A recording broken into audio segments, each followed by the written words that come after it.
เอาพี่น้องเลยเนาะสรุปแล้วบักแดงน้องหลาพี่น้องเลยจักน้องหลาเนาะตาย มับค่าน้องพี่น้องเลยยืมจักนันทางไอเดิมพี่น้องเนาะทางไอเพิ่นเอามาให้ยืมจักเพิ่น จักน้องหลามับเลยไปเดี๋ยวเพิ่นพี่น้องไปตามกันหน้า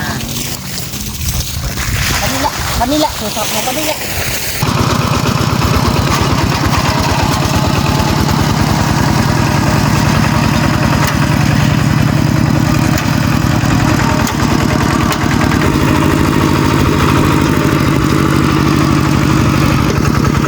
เก็บออกแน่นั่นน่ะ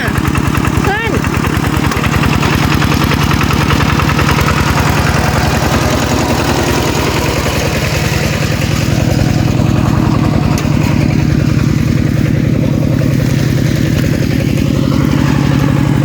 พี่น้องเนาะ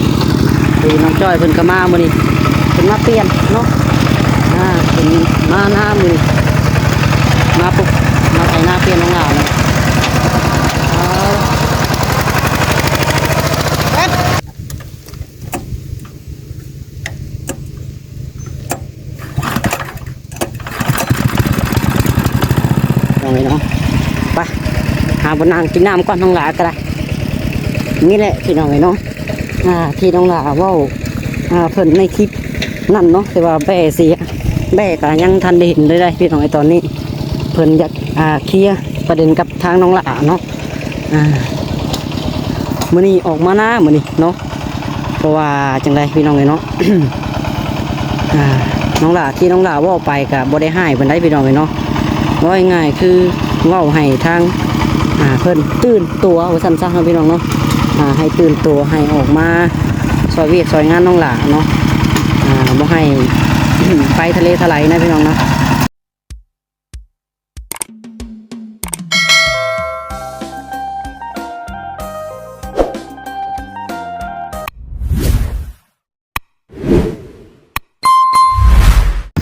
เอาพี่น้องเลยเนาะ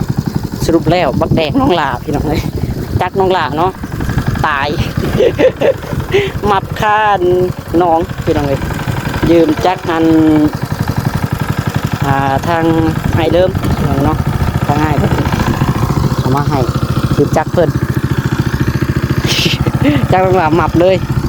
ไปเดี๋ยววันนี้ก็ได้พี่น้องไปเบิ่งน้ำเลยก่อนจะขึ้นไปเปลี่ยนที่รถไถจะหน่อยเนาะไปเช็คเบิ่งน้ำก่อน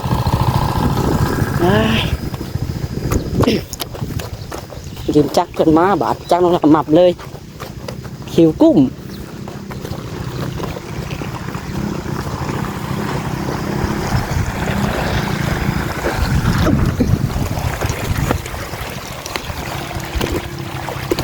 ได้ยินวะ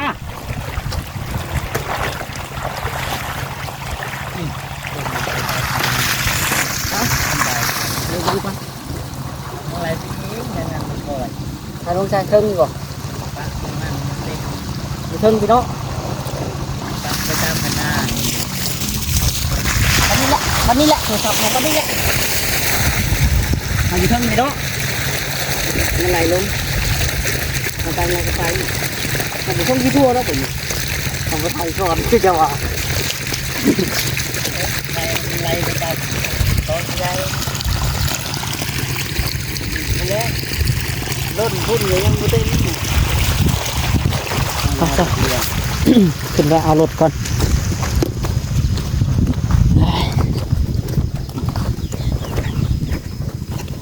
ไปใช่พี่น้องเลยโอเคสำหรับคลิปนี้เนาะพี่น้องเนาะเดี๋ยวน้องหลาสิเตรียมไถหน้าบ้านนี้ทักทายสบายดีแม่ๆสิแล้วจะสู่ก้นพี่น้องติดต่อกับทางน้องหลาอีกเก่าเนาะถ่ายได้ประมาณจัก5 นาทีละหยุดกล้องเด้อเอ้าตัดกล้องยิงถ่ายอยู่บนเก่าเลยก็ได้ชักกันยางนำก็ได้คันมันยาง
เพิ่นก็มามื้อนี้เพิ่นมาเปลี่ยนเนาะเพิ่นมาหน้ามื้อนี้มาปุ๊บมาไถนาเปลี่ยนน้องหลาเลยเอ๊ะโอ้โหน้องลันเพิ่นใส่ตาเทิงปุ๊บโจไปได้บ่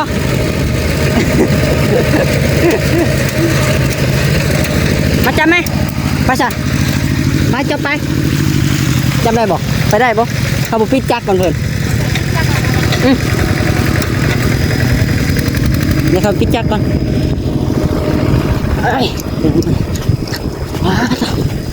ใส่ตาเทิงก่อนตอนยืมจักพระเจ้าจักตัวเองตายแล้วพี่น้อง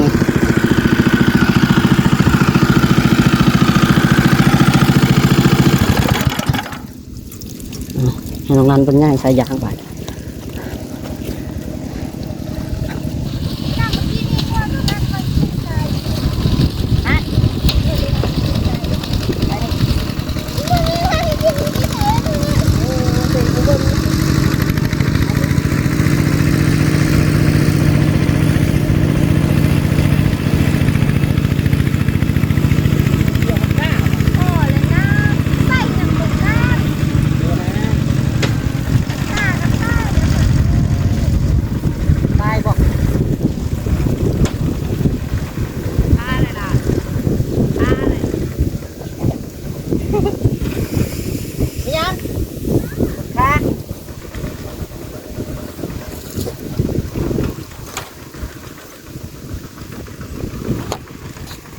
แป๊บหนึ่งติดจักก่อน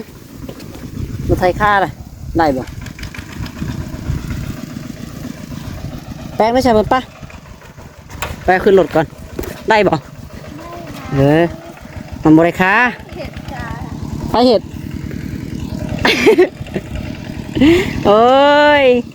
ตัวเองลงละตู้กับหมูเนาะโอ้ยพี่น้องเอ้ย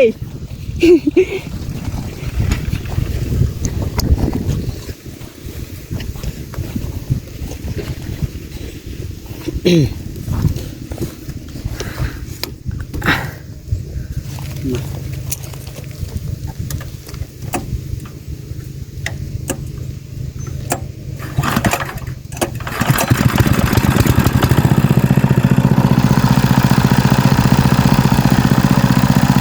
้จักเพิ่นยันติดง่ายอยู่จักเจ้าหากระซื้อ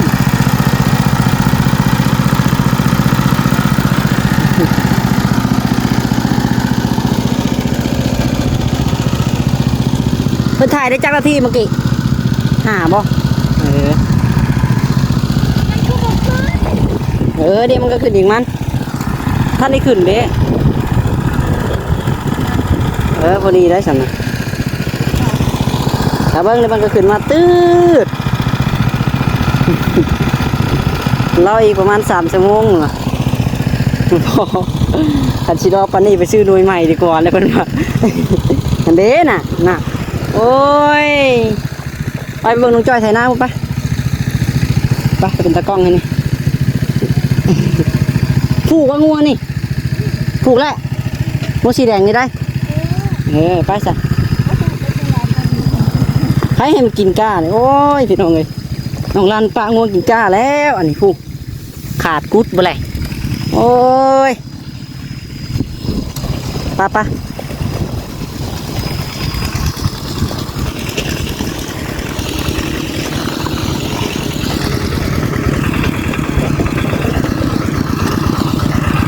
กระต้อบนนี้เด้อค่อยๆกระต้อนะกระต้อไหมค่อยๆครับ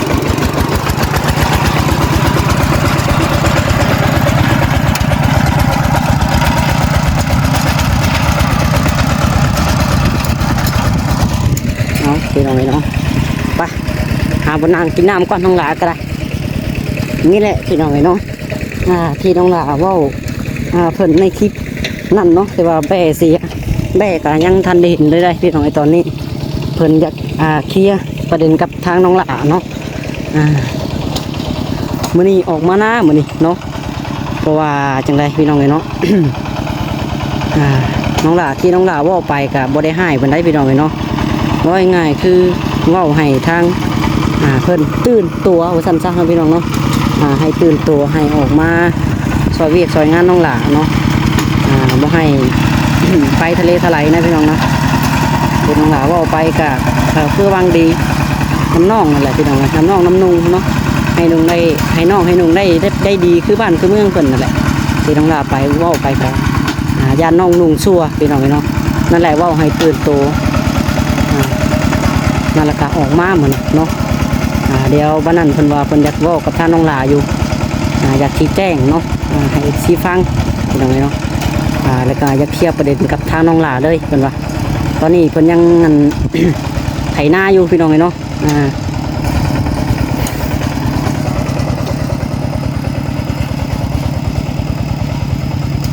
นี่เด็กพี่น้องออกมาเมื่อนี้ก็ได้เวียกแต่ว่าเนาะซอยน้องหลาถ้าน้องหลาผู้เดียวก็พอแห้งแหละพี่น้องที่น้องหลาเว้าไปก็คือเว้าน้องหลาเว้าเลยพี่น้อง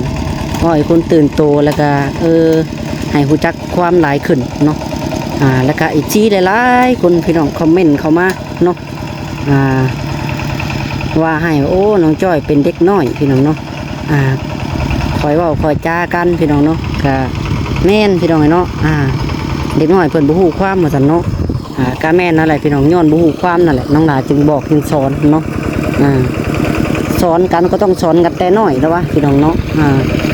ว่าง่ายคือลูกหลานก็ต้องสอนกันแต่น้อยให้รู้จักแต่น้อยได้พี่น้องเนาะมันจังรู้จักความนี่ล่ะคันใหญ่เป็นบ่าวมาไปสอนเขาพอดีเขาให้เจ้าตื้มเอาไปเอามา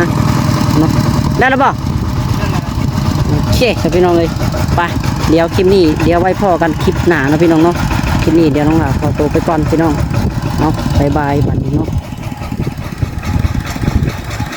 ไอ้ที่ถ่ายคลิปกันยืนอยู่หันน่ะตะก้องอยู่โอ้จัดนี่ได้นี่โย่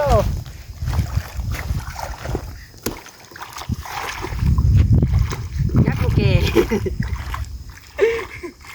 มาขึ้นขี่พี่นะยางน้ำจับใส่น้ำเลย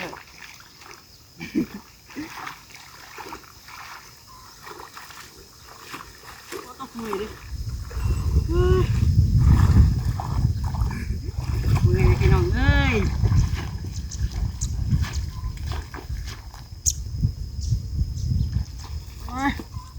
เฮ็ดเวียกมีอยู่คนซักเครื่องกันต้องย่านดอกโอ้ยไม่แอบไปรถนะ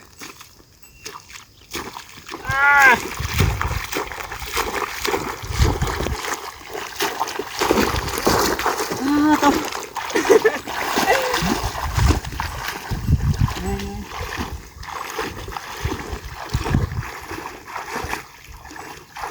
ที่ได้จักหอบเด้ดิ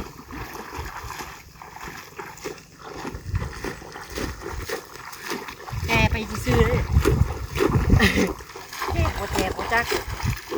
เอาที่หูที่แก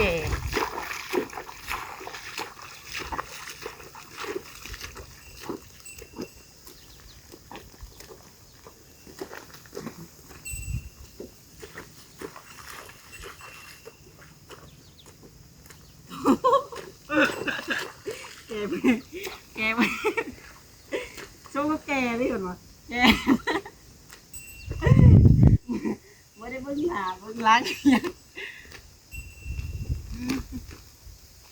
ตะกล้องก็ยืนแข็งอยู่มาแกว่าแกเปลี่ยนในมือดิโอ้ยหายเลยมาพี่ดอกเลยเนาะเฮ้ยโอ้ทางใต้โหน้องรันเพิ่นจะเบิ่งรสชาติ เอาเราเบิ่งดูแก่แล้วนะปีนี้ดีเพิ่นว่าบ่เมื่อยเพิ่นว่ามาเพิ่นว่า อยากเบิ่งดูคนบ่เมื่อยน้องลาหายใจห่อนี่คือนักคือหยังนี่แก่นี่นะไปตามขี้ตุ่ม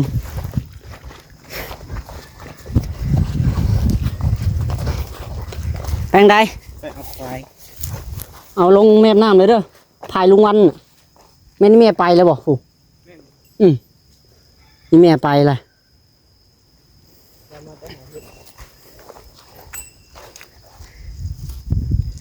เป็นจังได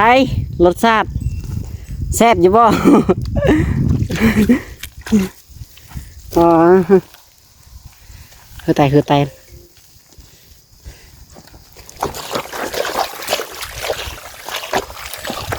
โอ้ยคุณน้องมาเขาเกมั้งไหวบ่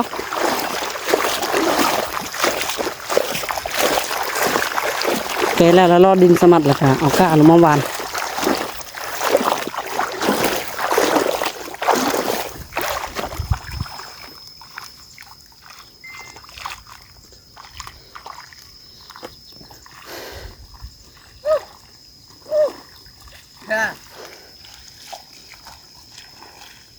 ว่าพี่น้อยเนาะน้องลาแกเราบ่ทันใจเพิ่นนั่นนะเพิ่นจัดบัดนี่เอาเบิ่งดู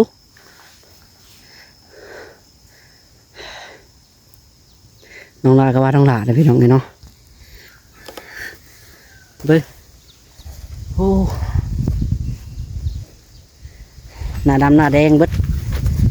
โคตรสิสู้สิได้อันก้าตาหนึงพี่น้องเลย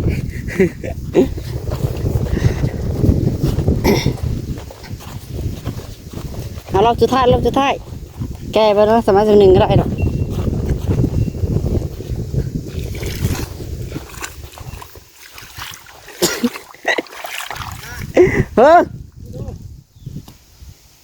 แป๊บนึง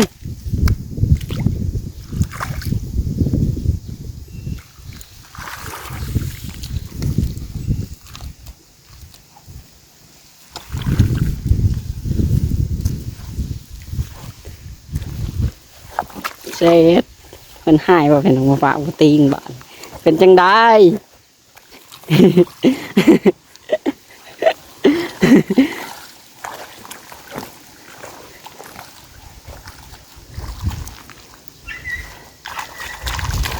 ไปย่างไว้อยู่ดอกเลย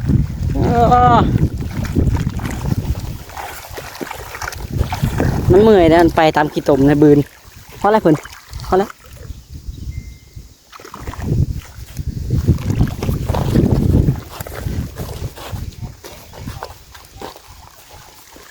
ดึงขึ้น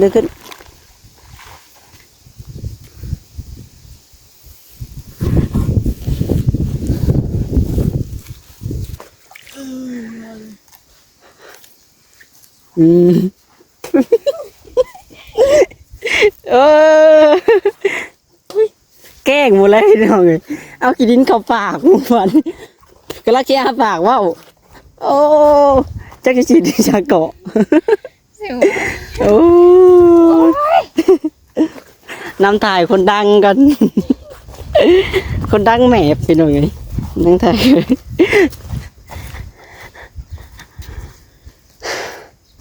นั่งว้าเห็นที่ขี้ตก จังได้แค่ต้องลาเห็ดแล้วเพิ่นว่าได้โอ้ยซ้ำนี่ก็ได้ซ้ำสีโมเมื่อยดอกแล้วว่าตัวเองมาเห็ดหวานน่ะบ่ปากเพิ่น ผู้ภาคเนี่ยตัวเองมาเห็นเอาเอง เห็นหมูหัวพ่ออ้อยโอ้ย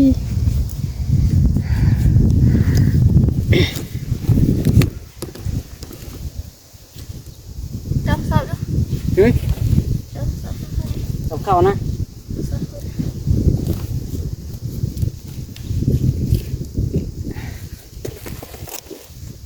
เบิ้งมันต่างกันอะไรนี่สูบเสือ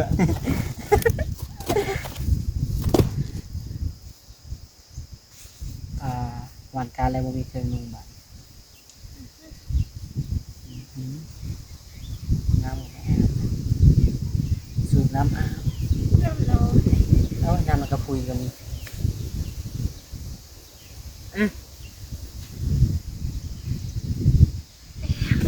มันอยากอยู่ใกล้